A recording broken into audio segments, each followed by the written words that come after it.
तो इस लेक्चर में हम बात करने वाले हैं ट्रांजिस्टर के बारे में। इस लेक्चर का ये टॉपिक रहेगा ट्रांजिस्टर एंड इम्पोर्टेंट कंपोनेंट।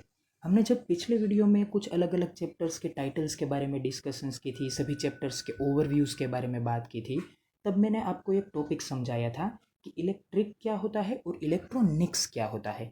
तो इलेक्ट्रिक क्या होता है, जिसमें कि हम इलेक्ट्रॉन्स के फ्लो को कंट्रोल नहीं कर सकते हैं, उसे हम बोलते हैं इलेक्ट्रिक। लेकिन जब हम उसी इलेक्ट्रॉन के फ्लो को कंट्रोल करने के लिए एबल हो जाते हैं, तो उन सभी कंपोनेंट्स को, उन सभी डिवाइसेस को हम क्या बोलते हैं, इलेक्ट्रॉनिक्स। तो ये जो ट्रांजिस्टर है वो कौन सा कंपोनेंट है, ये एक इलेक्ट्रॉनिक्स कंपोनेंट है। ये जो ट्रांजिस्टर है उसे हम ट्रायोड भी बोल सकते हैं। क्यों ये ट्रायोड बोल सकते हैं, क्योंकि इसमें 3 टर्मिनल्स होते हैं और 3 टर्मिनल्स होने की वजह से हम इसे कंपोनेंट्स को क्या बोल सकते हैं, ट्रायोड बोल सकते हैं। ट्रायोड का मीनिंग क्या होता है, ट्राई ओड्स। ट्राई मतलब कि 3, ओड्स मतलब कि रास्ते, मतलब कि ऐसा कंपोनेंट कि जिसके पास 3 टर्मिनल्स है, 3 रास्ते हैं। रास्ते किसके लिए, करंट के फ्लो को प्रोपेगेट होने के लिए, करंट के फ्लो को एक जगह से दूसरी जगह तक जाने के लिए जो टर्मिनल्स है उसे हम इलेक्ट्रॉनिक्स के लैंग्वेज में क्या बोलेंगे, रास्ते बोलेंगे। तो इसकी वजह से ट्रांजिस्टर क्या है, ये एक ट्रायोड जैसा कंपोनेंट है। लेकिन जब इसकी एक स्पेशल प्रॉपर्टी के बारे में हम डिस्कशंस करते हैं, तो वो कौन सी प्रॉपर्टी, ट्रांजिस्टर की एक प्रॉपर्टी है कि ये रेजिस्टेंस को एक टर्मिनल की ओर से दूसरी टर्मिनल की ओर पर क्या शिफ्ट करता है, शिफ्ट करता है। इसीलिए इसकी डेफिनेशन क्या बनती है, the component which is able to transfer the resistance from one terminal to the another terminal, that is why it is called transistor. तो अगली स्लाइड में आप देख सकते हैं कि मैंने यहाँ पे आपको 6 अलग अलग प्रॉपर्टीज़ के बारे में आपको डिस्कशंस करके दी हुई है। और ये जो 6 प्रॉपर्टीज़ है, उन 6 प्रॉपर्टीज़ के बीच में मैंने आपको 2 फिगर दी हुई है। तो ये जो बीच में जो आपने मिडल में एक बड़ी सी फिगर देख रखी है, उस फिगर में आप कुछ टर्म्स देख सकते हैं जहाँ पे ये लिखा है ई, फिर बी, फिर सी और एन पी एन, ऐसा कुछ अलग अलग रीजन आपको दिखाई देता है। और 2 अलग अलग बैटरीज के सिंबल है, उसमें से एक बैटरी का नाम है वी बी ई और दूसरी बैटरी का नाम है वी बी सी। तो ये जो वी बी ई बैटरी है उसमें सिर्फ 2 ही टर्मिनल है और 2 टर्मिनल में से एक बड़ा है और एक छोटा है। तो इससे आप इसकी पोलैरिटी को मेंशन कर सकते हैं। दूसरी जो बैटरी है उस बैटरी में 4 टर्मिनल्स है, मतलब कि ज़्यादा टर्मिनल, उसका मतलब ये होता है कि उसका वोल्टेज रेटिंग क्या है, ज़्यादा रहेगा। उसमें भी एक पॉजिटिव टर्मिनल है, एक नेगेटिव टर्मिनल है, मतलब कि दोनों बैटरीज डीसी टाइप की है।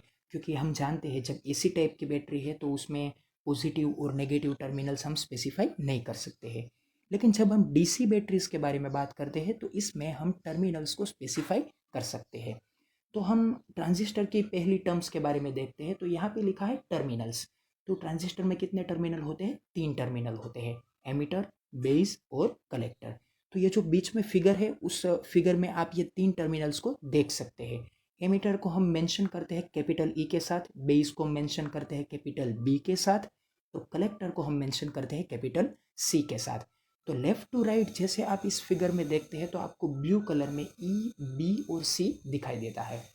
और उसमें से फ्लो होने वाले करंट को हम कनेक्टिवली शो करते हैं आई ई, आई बी और आई सी के साथ। तो ये भी 3 करंट्स के फ्लोटेशन आप देख सकते हैं और वो करंट की डायरेक्शन कौन सी डायरेक्शन में है, इसको रिप्रेजेंट करने के लिए उसमें ब्लू कलर के एरो का इस्तेमाल किया गया है। तो दूसरी टर्म आती है इम्प्योरिटी के बारे में। तो ये जो 3 टर्मिनल्स है, उन 3 टर्मिनल्स में हम किस तरह से इम्प्योरिटी फेड करते हैं, ये सभी टर्म्स हमने बहुत ही आगे स्टडी की हुई है। जब हम 12वीं कक्षा में थे, 12th स्टैंडर्ड में थे, तभी हमने ट्रांजिस्टर और डायोड का मैकेनिज्म अच्छी तरह से स्टडी किया हुआ है। तो उसका मैं थोड़ा सा ओवरव्यू फिर भी आपको रिपीट करके दे देता हूँ कि यहाँ पे मैंने लिखा है एन पी एन। एन का मतलब होता है नेगेटिव, पी का मतलब होता है पॉजिटिव और फर्दर एन का मतलब होता है नेगेटिव। तो यहाँ पे नेगेटिव का मतलब क्या होता है कि ये जो एमीटर की चिप है, वो एमीटर की चिप कौन सी है, एन टाइप की है, मतलब कि नेगेटिव टाइप की है। तो ये नेगेटिव टाइप की चिप कैसे बन सकती है, तो हमें इसमें इम्प्योरिटीज़ को फेड करनी पड़ती है।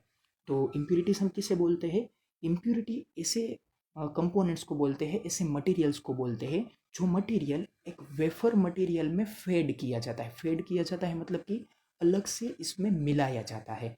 तो ऐसे मटेरियल हम इसे वेफर्स में डालेंगे कि जिसके अंदर इलेक्ट्रॉन्स के नंबर कितने होंगे, 5 होंगे। तो हम यहाँ पे जो बेस कंपोनेंट का यूज़ करते हैं वो जनरली सिलिकॉन और जर्मेनियम होता है, जिसके अंदर हम क्या डालते हैं, पेंटावेलेंट इम्प्यूरिटी और ट्राईवेलेंट इम्प्यूरिटी। अगर हम पेंटावेलेंट इम्प्यूरिटी डालते हैं तो ये कौन सा बनेगा, एन टाइप का मटेरियल बनेगा। और अगर इसमें हम ट्राईवेलेंट इम्प्यूरिटी डालते हैं तो वो कौन सा मटेरियल बनेगा, पी टाइप का मटेरियल बनेगा। और ये कौन सी इम्प्यूरिटी हो सकती है, मतलब कि फॉस्फोरस हो सकता है, आर्सेनिक हो सकता है, गैलियम हो सकता है।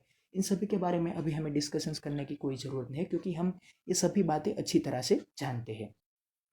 तो ये जो नेगेटिव टाइप की चिप होती है, वो नेगेटिव टाइप की चिप में क्या बनते हैं, मेजोरिटी चार्ज कैरियर के तौर पे यहाँ पे होते हैं इलेक्ट्रॉन्स। और ये जो मिडल का पोर्शन है जिसे कि हम बेस टर्मिनल बोलते हैं, तो ये बेस टर्मिनल है, उसमें मेजोरिटी चार्ज कैरियर क्या होंगे, होल होंगे। और इसीलिए होल को हम कंपेरेटिवली पॉजिटिव चार्ज वाला एक कैरियर कंसिडर करते हैं, क्योंकि इलेक्ट्रॉन के पास तो अपना एक नेगेटिव चार्ज है जिसे हम मेज़र कर सकते हैं, जिसे हम स्पेसिफाई कर सकते हैं।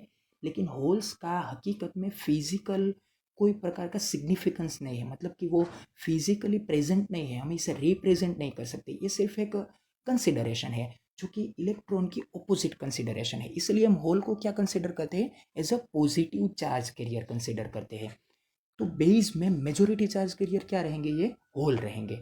फिर कलेक्टर में, तो कलेक्टर में जो मेजोरिटी चार्ज कैरियर है वो क्या रहेंगे, फिर से इलेक्ट्रॉन्स रहेंगे।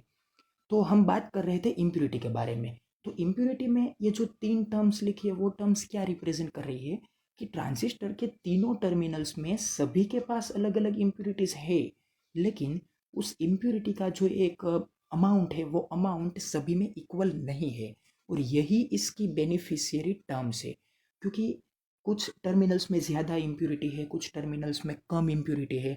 तो ये ज़्यादा और कम इम्प्यूरिटी के इम्बैलेंसिंग की वजह से ही इसमें करंट का फ्लोटेशन हो सकता है और रेजिस्टेंस का भी ट्रांसफ़र हो सकता है। अगर आप किसी ऐसी चीज़ को, या तो फिर अगर आप ऐसे कंपोनेंट को यूनिफॉर्म इम्प्यूरिटी से बनाएंगे तो इसमें रेजिस्टेंस का ट्रांसफ़र नहीं होगा। इसमें रेजिस्टेंस सभी पॉइंट के पास सभी डेंसिटीज़ कैसी रहेगी, सेम रहेगी। तो अगर रेजिस्टेंस की डेंसिटी इक्वल है तो इसमें कोई भी पॉसिबिलिटीज़ में एम्प्लीफिकेशन होने की कोई प्रोबेबिलिटीज़ नहीं है। यहाँ पे कोई भी पोर्शन ज़्यादा कंडक्टिव कम कंडक्टिव ऐसा डिफरेंस रिप्रेजेंट नहीं कर सकता। तो ये जो कंपोनेंट है वो हमारे लिए अभी हम जितना उसका इस्तेमाल करते हैं, एप्लीकेशंस में लेते हैं, उतना वो एप्लीकेबल नहीं हो सकता था। तो इसमें ये इंपॉर्टेंट टर्म क्या है, कि एमीटर में इम्प्यूरिटी कैसी होगी, सबसे ज़्यादा होगी। इसीलिए एमीटर में जो ये नेगेटिव चार्ज कैरियर है, मतलब कि जो इलेक्ट्रॉन्स है, वो इलेक्ट्रॉन्स का अमाउंट कंपेरेटिवली कलेक्टर क्या होगा, ज़्यादा होगा। बेस में जो इम्प्यूरिटीज फेड होगी वो कैसी होगी, सबसे कम होगी। मतलब कि मिनिमम इम्प्यूरिटी किस में फेड होती है, बेस में होती है। और इन बिटवीन का मतलब ये होता है कि एमीटर से थोड़ा सा ही कम, लेकिन बेस से तो इसकी जो अमाउंट होगी वो क्या होगी, ज़्यादा होगी। तो कलेक्टर में कितनी इम्प्यूरिटी फेड होती है, वो होती है in between to the emitter and base. बाद में हम बात करते हैं साइज के बारे में। साइज मतलब कि ये जो हमारा ट्रांजिस्टर है, उस ट्रांजिस्टर के ये जो तीनों टर्मिनल्स है, तीनों रीजियंस है, उस रीजियन की साइज कितनी है। तो कलेक्टर की जो साइज है वो सबसे ज़्यादा है, इसीलिए हम कलेक्टर को कैसा रीजियन बोलते हैं, उसे हम वाइड रीजियन बोलते हैं। फिर सेकंड रैंक पे कौन आता है, एमीटर आता है। मतलब कि इसकी जो साइज है वो कलेक्टर से कैसी है, कम है, और बेस से क्या है, ज़्यादा है। तो इन सभी टर्म्स में हमने दो बात स्पेसिफाई की, कि बेस में इम्प्यूरिटी भी सबसे कम है, और दूसरी बात कि उसकी साइज भी सबसे कम है। और एक तीसरी बात हम ये देख सकते हैं कि बेस जो टर्मिनल है वो टर्मिनल एमीटर और कलेक्टर के बीच में आता है। इसीलिए एमीटर और कलेक्टर दोनों का जो एक टाइप है, मतलब कि एन टाइप हो या फिर पी टाइप हो, वो क्या रहेगा, सेम रहेगा। लेकिन जो बेस का टाइप होगा वो टाइप एमीटर और कलेक्टर दोनों से क्या होगा, डिफरेंट होगा। तो इसी टर्म्स के ऊपर मैं आपको एक अलग टर्म्स लिख के दे सकता हूँ, वो है उसके टाइप्स। तो टाइप्स में हमने क्या लिखा है, एन पी एन ट्रांजिस्टर और पी एन पी ट्रांजिस्टर। तो इसमें आप देख सकते हैं कि दो एन चिप्स के बीच में क्या है, पी चिप है, और दूसरे टाइप में क्या है, दो पी चिप के बीच में क्या है, एक एन चिप है। इसलिए पहला टाइप क्या बन गया, एन पी एन, जो कि हमारे इस फिगर में आपको दिखाई देता है। और दूसरा टाइप क्या बनता है, पी एन पी। उसमें क्या होगा कि ये जो बेस टर्मिनल है वो क्या बन जाएगा, नेगेटिव बन जाएगा, और ये जो एमीटर और कलेक्टर टर्मिनल है वो क्या बन जाएंगे, पॉजिटिव बन जाएंगे। तो ये था चारों के चारों टॉपिक्स जो थे, चारों के चारों जो टर्म्स थी, वो टर्म्स क्या थी, सिर्फ इसके कंस्ट्रक्शन के बारे में थी, सिर्फ इस कंपोनेंट के एक मैकेनिज्म के बारे में थी। लेकिन अब हम बात करने वाले हैं ट्रांजिस्टर की कनेक्टिविटी के बारे में। तो ये कनेक्टिविटी क्या है? कनेक्टिविटी मतलब कि अगर हमें ट्रांजिस्टर को यूज़ करना है, अगर हमें ट्रांजिस्टर की एक एप्लीकेशंस प्रिपेयर करनी है, तो उस एप्लीकेशन के लिए हमें क्या करना पड़ेगा, उसे बायसिंग प्रोवाइड करना पड़ेगा। तो ये बायसिंग क्या होता है? बायसिंग का मतलब होता है कि अगर आप किसी कंपोनेंट को वर्क करवाना चाहते हैं, तो उस वर्क करवाने के लिए आप उसे एक स्पेसिफिक बैटरी सप्लाई के साथ कनेक्ट करते हैं। और स्पेसिफिक बैटरी सप्लाई में भी आप ये मेंशन करते हैं कि उसमें बायसिंग कौन सा होना चाहिए, मतलब कि फॉरवर्ड होना चाहिए, रिवर्स होना चाहिए।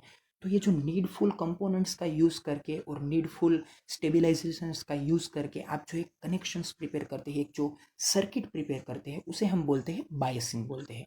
तो ये जो बायसिंग है वो दो अलग अलग वेज में होता है। इसका जो इनपुट है, ट्रांजिस्टर का जो इनपुट पोर्शन है, उसे हम कौन से बायस में कनेक्ट करते हैं? फॉरवर्ड बायस में कनेक्ट करते हैं।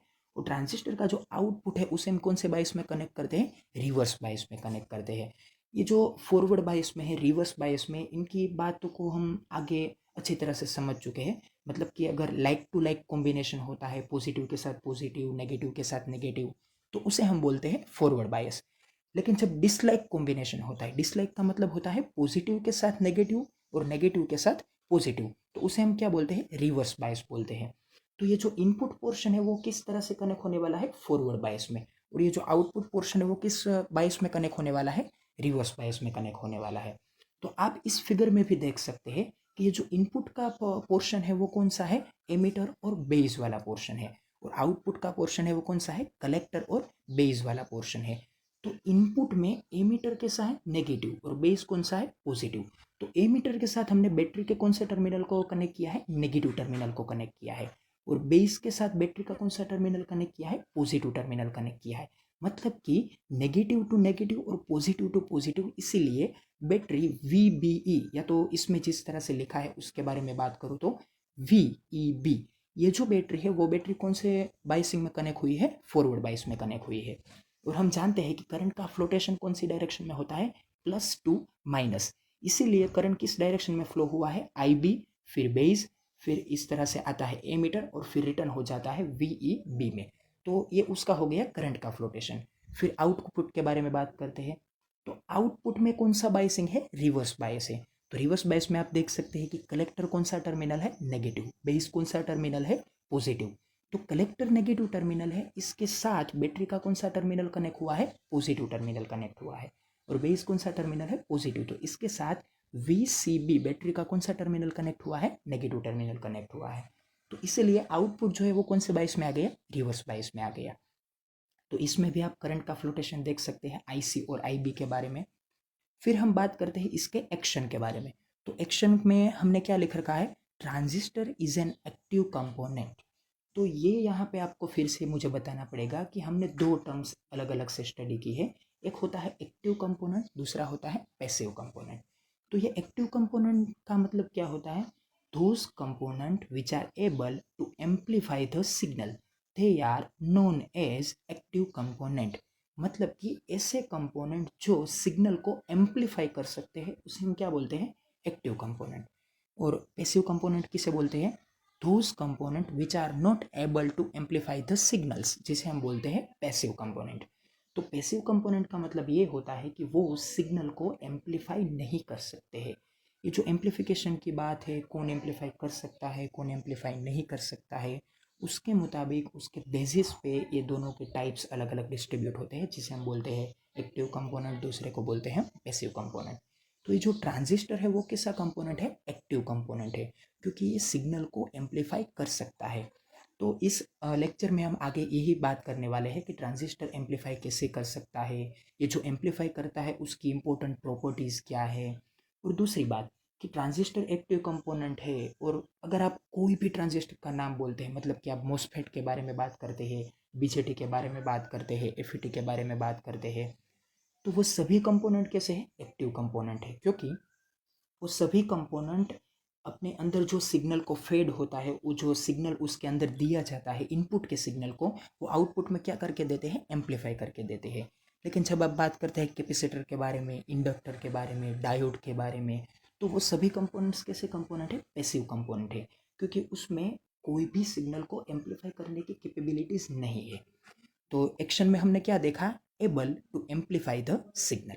फिर हम लास्ट में देख सकते हैं कि यहाँ पे ट्रांजिस्टर के दो सिंबल्स दिए गए हैं। ऊपर है कलेक्टर, बीच में है बेस और नीचे है एमीटर। तो यहाँ पे पी एन पी और एन पी एन दोनों जो सिंबल है, उस सिंबल में डिफरेंस क्या है? सिर्फ और सिर्फ एक एरो का डिफरेंस है।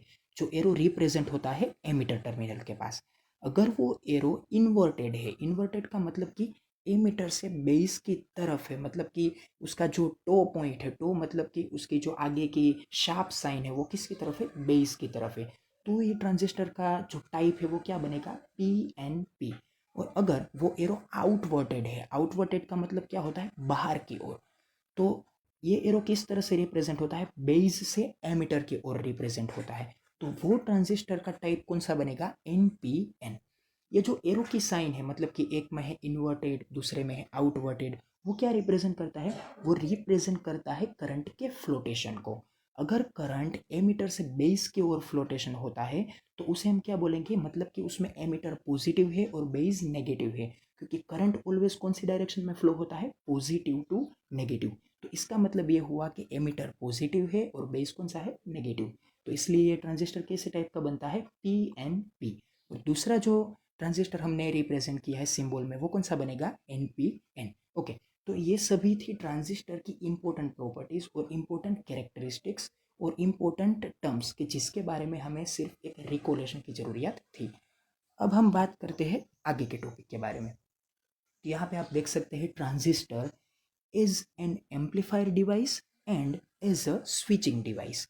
तो यहाँ पे आपने दो टर्म्स देख रखी है। यहाँ पे मैंने लिखा है ट्रांजिस्टर, फिर मैंने दो अलग अलग एरोज रिप्रेजेंट की है। उस एरो में ऊपर का ये एरो है वो रिप्रेजेंट करता है एज एन एम्पलीफायर डिवाइस। नीचे का जो एरो रिप्रेजेंट करता है उसे मैंने लिख रखा है एज अ स्विचिंग डिवाइस। तो ये जो एम्पलीफायर डिवाइस है उसका मतलब क्या होता है? उसका मतलब ये होता है कि ट्रांजिस्टर में एक एबिलिटी है। क्या एबिलिटी है? कि इसमें जो एक सिग्नल दिया जाता है इनपुट में, वो सिग्नल को वो आउटपुट में क्या करके देता है? एम्पलीफाई करके देता है। सेम थिंग किस में हो सकता है? तो सेम थिंग हमने एक स्विचिंग डिवाइस के बारे में बात की। ये जो स्विचिंग टर्म्स है वो स्विचिंग टर्म हमारे लिए नहीं है, मैं आपको इसे डिटेल में एक्सप्लेन करके दूंगा। लेकिन इसके बारे में अभी हम डिटेल में बात नहीं करते, अभी हम स्टेप बाय स्टेप जाते हैं। स्टेप बाय स्टेप में हम पहले बात करते हैं एम्पलीफिकेशन के बारे में। तो आप इस फिगर को ध्यान से देख लीजिए, आपने इस फिगर को कहीं आगे देखा है? अगर आप इस फिगर को विजुलाइज करते हैं, अगर आप इस फिगर को मॉनिटर करते हैं, तो आप इस फिगर में देख सकते हैं कि इसमें बीच में ट्रांजिस्टर है। और अगर मैं आपको एक क्वेश्चन पूछूं कि ये जो ट्रांजिस्टर है वो कौन से टाइप का है, तो आप ये ज़रूर जवाब देंगे कि ये transistor N P N type का है, क्योंकि यहाँ पे जो ये ट्रांजिस्टर है उस ट्रांजिस्टर में क्या है? एरो क्या है? आउटवर्टेड है। तो ये जो ट्रांजिस्टर है वो एन पी एन टाइप का है। तो इस ट्रांजिस्टर के साथ साथ चार अलग अलग रजिस्टर्स भी जुड़े हुए हैं। दो रजिस्टर है ट्रांजिस्टर के ऊपर की ओर, दो रजिस्टर है ट्रांजिस्टर्स के नीचे की ओर। लेकिन इसके साथ साथ दो कैपेसिटर्स भी कनेक्ट किए हुए हैं। एक है कैपेसिटर C1 जो कि इनपुट सिग्नल के एग्जैक्ट नज़दीक में है, और दूसरा कैपेसिटर है CE जो कि रजिस्टर RE के पैरेलल में कनेक्ट हुआ है। और आप देख सकते हैं कि ये जो कैपेसिटर है वो पोलर कैपेसिटर है, क्योंकि इसका एक जो टर्मिनल है उसे हम ड्रॉ कर सकते हैं राउंड शेप के साथ, और दूसरा जो टर्मिनल है उसे हमने ड्रॉ किया है एक स्ट्रेट लाइन के साथ। तो ये क्या रिप्रेजेंट करता है? कि यहाँ पे जो कैपेसिटर यूज हुआ है वो कैपेसिटर कैसा है? पोलर कैपेसिटर है। यहाँ पे जो कॉमन पावर सप्लाई दी गई हो वह कहाँ पर है? ऊपर की ओर VCC के पावर सप्लाई के एक टर्मिनल को आपको रिप्रेजेंट किया गया है, और नीचे के टर्मिनल को किया गया है ग्राउंड। तो इनपुट सिग्नल दिया जाता है प्लस और माइनस के कनेक्शन के साथ, मतलब कि इसका जो पहला साइकिल है वो कैसा है? पॉजिटिव हाफ साइकिल है, और दूसरा साइकिल है वो कैसा है? नेगेटिव हाफ साइकिल है। लेकिन वो जो इनपुट सिग्नल है वो इनपुट सिग्नल जब आउटपुट में आपको मिलता है, मतलब कि राइट हैंड साइड जो मिलता है, तो उसका जो ग्राफ है वो ग्राफ कौन सा ग्राफ है? IC वर्सेस T का ग्राफ है। मतलब कि इसमें कलेक्टर करंट के साथ साथ आप किसको रिप्रेजेंट करते हैं? टाइम को रिप्रेजेंट करते हैं। तो इसमें आपको क्या मिलता है? फेज का एक रिवर्सल देखने को मिलता है, जिस प्रॉपर्टी को हम बोलते थे फेज रिवर्सल। तो फेज रिवर्सल का मतलब क्या होता है? अगर इनपुट सिग्नल के साथ साथ आउटपुट सिग्नल की कंपैरिजन की जाए और उस कंपैरिजन में अगर आपको एक साइकिल का इन्वर्जन मिलता है, इन्वर्जन का मतलब क्या होता है, अगर पहला साइकिल इनपुट में प्लस है और वही पहला साइकिल आउटपुट में अगर माइनस है, मतलब कि इसमें एक साइकिल का चेंज हुआ है और वो साइकिल का चेंज कितने डिग्री का है, 180 डिग्री का है। ये बात हुई डिग्री के बारे में। अगर हम रेडियन के बारे में बात करते हैं तो कितने रेडियन का चेंज होगा, पाई रेडियन का चेंज होगा। तो इसे हम बोलते हैं फेज रिवर्सल। लेकिन ये फेज रिवर्सल कहाँ होता है, आपको अभी मैं दो टर्म्स बताने वाला हूँ। तो वो दो टर्म्स को आपको अच्छी तरह से याद रखना है। क्यों? क्योंकि अगर हम आउटपुट कलेक्टर और एमिटर टर्मिनल के अक्रॉस में लेते हैं, जैसा कि आपको इस फिगर में बताया गया है, अगर हम आउटपुट कलेक्टर और एमिटर टर्मिनल के अक्रॉस में लेते हैं तो ये जो आउटपुट है वो कैसा आएगा, फेज रिवर्सल के साथ आएगा। अगर आप ये जो आउटपुट है उस आउटपुट को आर एल के अक्रॉस में लेते हैं तो यहाँ पे जो टर्मिनल है उस टर्मिनल में आपको फेज रिवर्सल नहीं देखने को मिलेगा। लेकिन उसका एक प्रॉब्लम ये है कि आर एल के अक्रॉस में जो हमें सिग्नल मिलता है उस सिग्नल में स्टेबिलिटी नहीं होती है और बेटर एम्पलीफिकेशन नहीं होता है। इसीलिए हम आउटपुट वहाँ से नहीं लेते हैं। और आउटपुट कहाँ से लेते हैं, एमीटर और कलेक्टर के टर्मिनल के अक्रॉस में, मतलब कि जैसा आपको इस फिगर में दिखाया गया है वहाँ से। तो अभी मैं स्विचिंग डिवाइस के बारे में जो बात करनी है वो उसे मैं थोड़ी देर के लिए साइड में रखता हूँ। अभी हम बात करते हैं एम्पलीफिकेशन के बारे में। तो आप देख सकते हैं कि इस स्लाइड में मैंने इंपॉर्टेंट टर्म्स की बात की है, किसके बारे में, स्पेशली अबाउट एम्पलीफिकेशन के बारे में। तो आप राइट हैंड साइड में एक फिगर देख सकते हैं। इस फिगर के नीचे मैंने लिख रखा है पोटेंशियल डिवाइडर बायस। तो ये जो बायसिंग है उसकी बात तो मैंने आपको कर दी है, मतलब कि बायसिंग क्या होता है। लेकिन यहाँ पे हम जो एम्पलीफिकेशन के कैरेक्टरिस्टिक के बारे में बात करने वाले हैं, एम्पलीफिकेशन के पर्पस के बारे में बात करने वाले हैं, तो एम्पलीफिकेशन के पर्पस को फुलफिल करने के लिए हमें कौन सा बायस जरूरी है, उस बायस को बोलते हैं पोटेंशियल डिवाइडर बायस। क्योंकि इस बायस में कौन सी पॉजिटिव टर्म्स है, कौन से हमारे लिए बेनिफिशियरी टर्म्स है, वो सभी मैंने आपको इस इंपॉर्टेंट टर्म्स में नोट डाउन करके दी है। तो वन बाय वन हम इस टर्म्स को देखते हैं। फर्स्ट टर्म है for better stability connect transistor in CE connection. हमने आगे देखा था कि ट्रांजिस्टर के 3 टर्मिनल है, तो 3 टर्मिनल होने की वजह से हम इसे 3 अलग अलग कनेक्शंस में कनेक्ट कर सकते हैं। एक है सी बी, दूसरा है सी ई और तीसरा है सी सी। सी बी का मतलब होता है कॉमन बेस, सी ई का मतलब होता है कॉमन एमिटर और सी सी का मतलब होता है कॉमन कलेक्टर। तो ये जो कॉमन बेस, कॉमन एमिटर और कॉमन कलेक्टर का मतलब क्या होता है, उसका ये जो कॉमन बोला गया है वो टर्मिनल, मतलब कि इस बारे में अगर बात करें तो सी ई कॉमन एमिटर, तो इसका जो एमिटर टर्मिनल है वो कैसा होगा, इनपुट और आउटपुट दोनों में क्या होगा, कॉमन होगा। इसलिए हम इसे क्या बोलते हैं, सीई कनेक्शन। तो अगर आप एम्पलीफिकेशन का पर्पस चाहते हैं, अगर आप ट्रांजिस्टर को एज अ एम्पलीफायर यूज करना चाहते हैं, तो आपको ट्रांजिस्टर को किस बायस में कनेक्ट करना पड़ेगा, सीई कनेक्शन में कनेक्ट करना पड़ेगा। दूसरी बात, यूज पोटेंशियल डिवाइडर बायस, मतलब कि हम अलग अलग कई बायसिंग का इस्तेमाल कर सकते हैं। हमने ये जो फिगर कनेक्ट की है उस फिगर के अंदर हमने 4 रजिस्टर्स का इस्तेमाल किया है, जिनमें से हम 2 रजिस्टर को बोलते हैं R1 और R2, 2 रजिस्टर को बोलते हैं हम RC और RE। RC रजिस्टर को इसलिए RC नाम दिया गया है क्योंकि वो कलेक्टर के साथ कनेक्ट हुआ है। RE रजिस्टर को इसलिए हमने RE नाम दिया है क्योंकि वो एमीटर टर्मिनल के साथ कनेक्ट हुआ है। और दूसरा, बेस टर्मिनल के साथ 2 रजिस्टर कनेक्ट हुए हैं, एक है अपर साइड जिसे हम बोलते हैं R1 और दूसरा है लोअर साइड जिसे हम बोलते हैं R2। जब हम फिगर को देखते हैं तो फिगर में हमें R1 और R2 दोनों कौन से बायस में नजर आते हैं, सीरीज कनेक्शन में नजर आते हैं। लेकिन असल में वो सीरीज कनेक्शन में नहीं है। R1 और R2 एक्चुअल में एक दूसरे के साथ कौन से कनेक्शन में है, पैरेलल कनेक्शन में है। लेकिन यहाँ पे RC, RE, collector terminal, emitter terminal, ये जो एक पूरी ब्रांच है, मतलब कि जो ये आउटपुट वाली एक टोटल कनेक्टिव लाइन है, वो लाइन क्या बनती है, एक पैरेलल लाइन तैयार करती है। किसके साथ पैरेलल लाइन तैयार करती है, उसकी एक ऑपोजिट लाइन के साथ। वो ऑपोजिट लाइन कौन सी है, R1 ए पॉइंट और R2, फिर ये क्या हो जाता है, ग्राउंड। तो यहाँ पे 2 पैरेलल आर्म्स तैयार होते हैं, आर्म्स का मतलब है बाजू।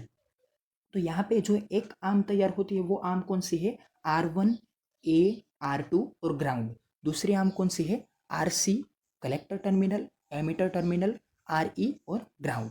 तो ये जो दोनों आर्म्स है वो एक दूसरे के साथ क्या है, पैरेलल है। तो एक दूसरे के साथ पैरेलल होने से क्या होता है, यहाँ पे जो वीसीसी बैटरी से जो भी पोटेंशियल प्रोवाइड होता है, मतलब कि जो भी वोल्टेज प्रोवाइड होता है, वो वोल्टेज दोनों ब्रांच में इक्वल स्प्रेड होते हैं, इसीलिए इसे क्या बोलते हैं, पोटेंशियल डिवाइडर बायस। मतलब कि यहाँ पे पोटेंशियल क्या होता है, डिवाइड होता है, लेकिन वो जो पोटेंशियल डिवाइड होता है वो कैसा होता है, इक्वली होता है। दूसरी बात, यहाँ पे जो हमने ए पॉइंट देख रखा है, ए पॉइंट कहाँ पे है, उसके साथ कनेक्ट हुआ है रजिस्टर R1, उसके साथ कनेक्टेड है ट्रांजिस्टर का बेस टर्मिनल, और उसके साथ कनेक्टेड है R2 रजिस्टर। तो ये जो R2 रजिस्टर है उसके अक्रॉस में हम क्या देते हैं, इनपुट सिग्नल प्रोवाइड करते हैं। वो जो इनपुट सिग्नल कौन सा होगा, वो सिग्नल कि जिसको हम एम्पलीफाई करना चाहते हैं। तो जनरली जो सिग्नल हमें एम्पलीफाई करने होते हैं वो कैसे होते हैं, एसी टाइप के होते हैं। लेकिन वो सिग्नल कैसा सिग्नल है, वो सिग्नल हमारे लिए सब्जेक्ट सिग्नल है। सब्जेक्ट का मतलब क्या होता है, कि जिसके ऊपर हमें वर्क करना है, लेकिन उसके ऊपर वर्क करने से पहले हमें ट्रांजिस्टर की ये जो बॉडी है, मतलब कि ये जो हमारा इंजन है, उस इंजन को तो हमें रन करना पड़ेगा। तो इस इंजन को रन करने के लिए हमें जो उसे फ्यूल प्रोवाइड करना पड़ता है, वो फ्यूल कौन प्रोवाइड करता है, वीसीसी बैटरी। तो ये जो वीसीसी बैटरी है वो कैसी है, डीसी पावर सप्लाई वाली बैटरी है। ये वीसीसी बैटरी हमारे इंजन को रन करती है, मतलब कि transistor R1, RC, R2, RE, ये जो बॉडी है, ये जो एक कंस्ट्रक्शन है, इस कंस्ट्रक्शन को क्या करती है, ये रन करती है। और जैसे ही ये कंस्ट्रक्शन रन होता है तो इसमें आने वाले सभी इनपुट सिग्नल को वो आउटपुट में क्या करके देता है, एम्पलीफाई करके देता है। तो यहाँ पे आपको हमेशा याद रखना है कि हमारा जो सब्जेक्ट सिग्नल है वो कैसा रहेगा, एसी टाइप का रहेगा। और हमारा जो यहाँ पे एक्टिव सिग्नल है, एक्टिव मतलब कि जिसके कारण ये हमारा बॉडी जो है वर्क करता है, वो सिग्नल कैसा रहेगा, डीसी सप्लाई रहेगा। और यहाँ पे वीसीसी का जो वोल्टेज रेटिंग है वो जनरली 10 से 15 वोल्ट के बीच में रहता है, जिसके के कारण हमारी ये जो सर्किट है, पोटेंशियल डिवाइडर बायस का ये जो कंस्ट्रक्शन है, वो कंस्ट्रक्शन क्या करता है, रन करता है। फिर हम आगे बात करते हैं, it has stability factor S is 1। हमने जब अलग अलग 4 बायसिंग्स के बारे में बात की थी आगे के सेमेस्टर में, तो उन सभी बायसिंग में हमने एक टर्म्स डिटरमाइन की थी। वो टर्म्स क्या थी, स्टेबिलिटी फैक्टर एस। वो सभी सर्किट हमारे लिए अच्छी रहेंगी, वो सभी सर्किट हमारे लिए रिलायबल रहेंगी जिसका stability factor nearly equal to 1 होता है। वो जो सभी अलग अलग दूसरी सर्किट थी, मतलब कि जो बेस रजिस्टर मेथड थी, फीडबैक रजिस्टर मेथड थी, उन सभी मेथड्स में जो स्टेबिलिटी फैक्टर था, वो स्टेबिलिटी फैक्टर क्या था, बहुत ही हाई था। इसीलिए हमारे लिए वो जो सर्किट है, वो जो कंस्ट्रक्शंस थे, वो कंस्ट्रक्शंस कैसे थे, फॉल्स थे, मतलब कि हमारे लिए वो हेल्पफुल बन सकते नहीं थे। लेकिन ये जो कंस्ट्रक्शन है वो हमारे लिए हेल्पफुल है, क्यों, क्योंकि इसमें स्टेबिलिटी फैक्टर कैसा है, 1। स्टेबिलिटी फैक्टर का मतलब क्या होता है, स्टेबिलिटी फैक्टर का मतलब ये होता है कि जो ये हमारा आउटपुट करंट है, मतलब कि ये जो हमारा कलेक्टर करंट है, उस कलेक्टर करंट का विथ रिस्पेक्ट टू टेम्परेचर, मतलब कि यहाँ पे अगर उस पर टेम्परेचर की अलग एक्सटर्नल एजेंसीज का कोई इफेक्ट होता है, तो उस एक्सटर्नल एजेंस की वजह से अगर कलेक्टर करंट हमारा चेंज नहीं होता है, कलेक्टर करंट अगर हमारा स्टेबल रहता है, तो उसे हम क्या बोलते हैं, बेटर स्टेबिलिटी बोलते हैं। तो ये स्टेबिलिटी फैक्टर का मतलब यही होता है कि आपका कलेक्टर करंट, मतलब कि आपका ये जो आउटपुट करंट है वो चेंज नहीं होना चाहिए with respect to temperature variations. तो इसे हम बोलते हैं स्टेबिलिटी फैक्टर। फिर आगे की बात आती है, input is given to the base terminal across the R2 register, जिसके बारे में अभी हमने डिस्कशंस की थी कि ये जो इनपुट सिग्नल है, एसी सिग्नल जिसे कि हम एम्पलीफाई करना चाहते हैं, उसे हम कहाँ से इनपुट में देने वाले हैं, R2 रजिस्टर के अक्रॉस में। फिर हम बात करते हैं, output is taken across collector and emitter terminal. तो हमें आउटपुट कहाँ से लेना है, एग्जैक्ट कलेक्टर टर्मिनल और एमीटर टर्मिनल के ग्राउंड के पास से हमें क्या लेना है, आउटपुट लेना है। तो यह ये जो हमारा टर्मिनल है वो कौन सा टर्मिनल रहेगा, हमारे लिए आउटपुट टर्मिनल रहेगा। मैंने आपको आगे की फिगर में भी बताया था फेज रिवर्सल क्या है, हम कहाँ से आउटपुट लेते हैं तो फेज रिवर्सल मिलता है, और अगर कहाँ से आउटपुट लेते हैं तो फेज रिवर्सल नहीं मिलता है। तो यहाँ पे जो हम आउटपुट लेने वाले हैं कलेक्टर और एमीटर के ग्राउंड के बारे में, वहाँ पे हमें क्या मिलेगा, फेज रिवर्सल मिलेगा। फिर हम बात करते हैं कि ये जो सप्लाई प्रोवाइड करते हैं वीसीसी सप्लाई, तो ये जो वीसीसी सप्लाई है उसका जो वोल्टेज रेटिंग है वो कितना रहेगा, 10 से 15 वोल्ट रहेगा। फिर हम बात करते हैं कि R1 और R2 कैसे रजिस्टर है कि दोनों एक दूसरे के साथ पैरेलल में कनेक्ट हुए हैं। यहाँ पे हम फिगर में ऐसा देखते हैं कि ये दोनों सीरीज में कनेक्टेड है, लेकिन एक्चुअल में वो किस तरह से कनेक्टेड होते हैं, पैरेलल में कनेक्ट होते हैं। फिर आगे के टॉपिक के बारे में बात करते हैं, वोल्टेज एम्पलीफिकेशन इज डन।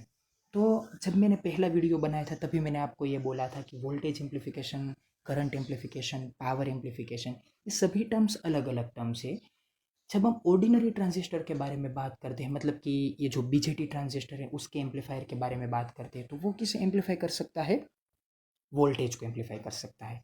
लेकिन जब हम FET के बारे में बात करते हैं, मतलब कि फील्ड इफेक्ट ट्रांजिस्टर के बारे में बात करते हैं, तो वो किसे एम्पलीफाई कर सकता है, वो पावर को एम्पलीफाई कर सकता है। अब वोल्टेज क्या है, तो V is equals to IR, मतलब कि वो करंट और रजिस्टर दोनों का कॉम्बिनेशन होकर एक प्रॉपर्टी बनती है। जबकि पावर क्या है, power P is equals to I into V, मतलब कि यहाँ पे वोल्टेज के साथ करंट कनेक्ट होता है और उनसे क्या बनता है, पावर बनता है। तो पावर का जो एम्पलीफिकेशन होता है वो एम्पलीफिकेशन कौन से कंपोनेंट के साथ होता है, FET के साथ होता है। और यहाँ पे जो हम वोल्टेज एम्पलीफिकेशन के बारे में बात करते हैं वो किसके कारण हो सकता है, BJT के कारण हो सकता है। तो ये वोल्टेज क्या होता है, वोल्टेज मतलब कि हमारा जो एक एसी सिग्नल है, जो एसी सिग्नल हम इसमें प्रोवाइड करते हैं, उस एसी सिग्नल का जो मैक्सिमम एम्पलीट्यूड है उसे हम बोलते हैं वोल्टेज। वो voltage with respect to time continuously change होता रहता है और इसी के कारण ये सिग्नल कैसा बनता है, अनस्टेबिलाइज सिग्नल बनता है, मतलब कि इसमें स्टेबिलिटी नहीं होती है, उस सिग्नल को हम बोलते हैं एसी सिग्नल। तो इस जो एम्पलीफायर सर्किट है उसमें क्या होगा, वोल्टेज का एम्पलीफिकेशन होगा। फिर बात करते हैं फेज रिवर्सल फिनोमिनन के बारे में, जिसकी हमने आगे डिस्कशंस की थी। फेज रिवर्सल क्या होता है, 180 डिग्री का जो डिफरेंस आता है, अथवा या तो फिर हम ये बोल सकते हैं कि पाई रेडियन का चेंज आता है। फिर बात आती है करंट एम्पलीफिकेशन फैक्टर।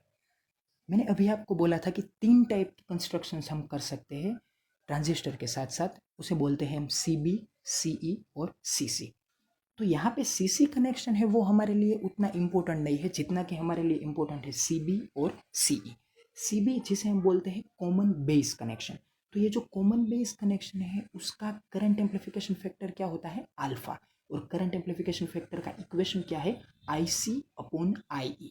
मैं फिर से आपको रिपीट करके बोलता हूँ, ये जो करंट एम्पलीफिकेशन फैक्टर है किसके लिए, CB कनेक्शन के लिए, उसे हम क्या बोलते हैं, अल्फा। और उसका इक्वेशन क्या बनता है, IC/IE। तो IC का जो करंट रेंज है वो कितना होता है, मिली एम्पियर के रेंज में। IE का जो करंट का रेंज है वो किस में होता है, मिली एम्पियर के रेंज में। तो milli ampere upon milli ampere answer आता है 1। मतलब कि current amplification factor for CB connection, जिसे कि हम नोट करते हैं अल्फा के साथ, उसकी वैल्यू क्या आई, 1। तो इसका मतलब ये होता है कि जितना करंट हम इनपुट में देने वाले हैं उतना ही करंट हमें क्या मिलेगा, आउटपुट में मिलेगा। तो ये जो CB कनेक्शन है वो एम्पलीफिकेशन के पर्पस के लिए हमारे लिए बेनिफिशियरी नहीं है। लेकिन जब हम बात करते हैं CE कनेक्शन के बारे में, जो कि हम यहाँ पे यूज़ कर रहे हैं, उसके लिए जो करंट एम्पलीफिकेशन फैक्टर है उसे हम क्या बोलते हैं, बीटा बोलते हैं। तो उसका इक्वेशन क्या बनता है, IC/IB।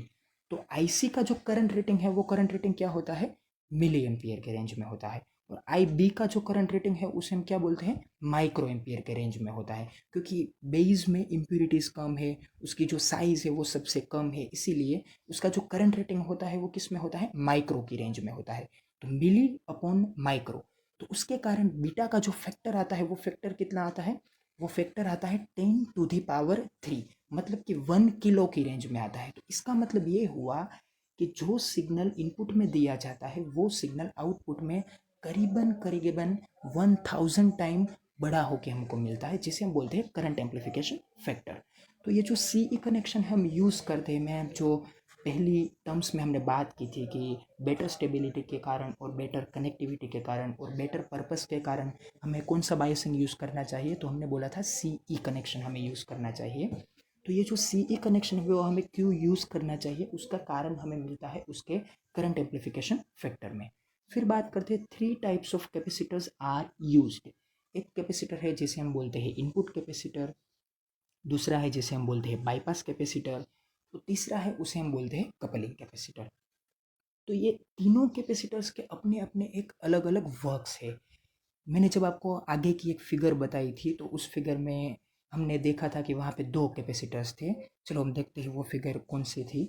तो उस फिगर में यहाँ पे हम देख सकते हैं कि जो ये ऊपर वाली फिगर है, तो यहाँ पे 2 कैपेसिटर है। एक कैपेसिटर है C1 और दूसरा कैपेसिटर है CE। तो ये जो C1 कैपेसिटर है उसे हम बोलते हैं इनपुट कैपेसिटर, और ये जो CE है उसे हम बोलते हैं बाईपास कैपेसिटर। उसे हम बाईपास क्यों बोलते हैं? क्योंकि वो CE कैपेसिटर एसी सिग्नल्स को RE रजिस्टर में से क्या कर देता है? बाईपास कर देता है। और ये जो सी इन मतलब कि C1 कैपेसिटर है वो कहाँ पे कनेक्ट हुआ है? इनपुट के साथ कनेक्ट हुआ है, इसीलिए हम इसे क्या बोलते हैं? इनपुट कैपेसिटर बोलते हैं। लेकिन इस फिगर में हमने एक अलग से एक कैपेसिटर जो कि ज़्यादा है वो हमने यहाँ पे नहीं बताया है। वो कैपेसिटर है कपलिंग कैपेसिटर। लेकिन उस कपलिंग कैपेसिटर की ज़रूरत कब पड़ती है?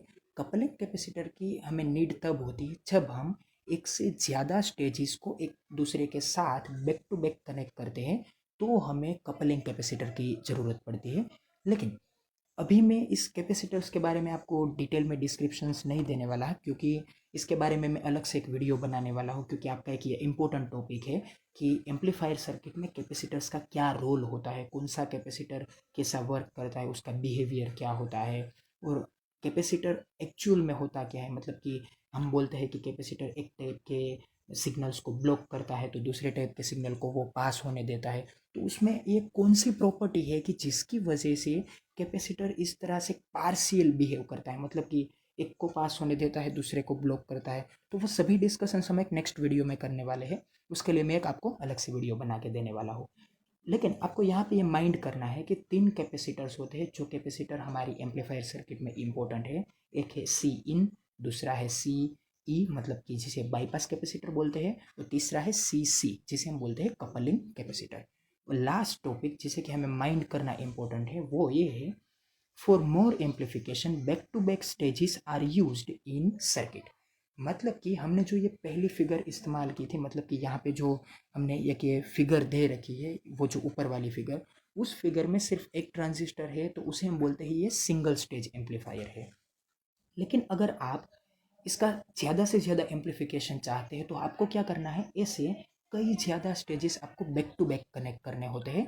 तो इससे क्या होता है, एम्पलीफिकेशन मोर एंड मोर होता है, और उसके कारण जो आपको सिग्नल आउटपुट में मिलता है वो सिग्नल हायर और हायर एम्पलीफाई किया हुआ आपको मिलता है। तो यहाँ पे जो